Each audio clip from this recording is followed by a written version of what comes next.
नमस्कार. कबीरायनमध्ये मी मंदाकिनी सपकाळ आपलं स्वागत करते. कबीरायन यामध्ये आपण पाहणार आहोत संत कबीरांचे दोहे आणि त्या दोह्यांचा मराठी अर्थ. मानव जन्माला येताना रिकाम्या हाती येतो आणि जातानाही रिकाम्या हातानेच जातो. मिळालेला अनमोल जन्म कसा घालवावा याचा उपदेश साधू संत नेहमीच करत असतात. साधू संतांची शिकवण ही मानवाच्या कल्याणाची असते.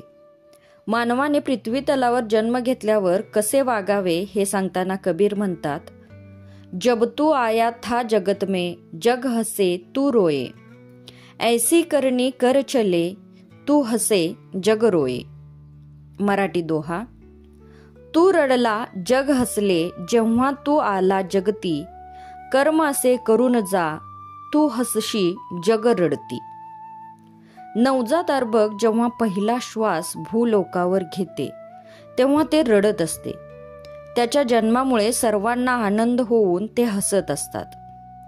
जन्मल्यानंतर जरी आपण रडलो असलो तरी जीवनात असं काही सत्कर्म करावे, अशी काही कामे करावेत की आपल्या जाण्याने लोक रडले पाहिजेत.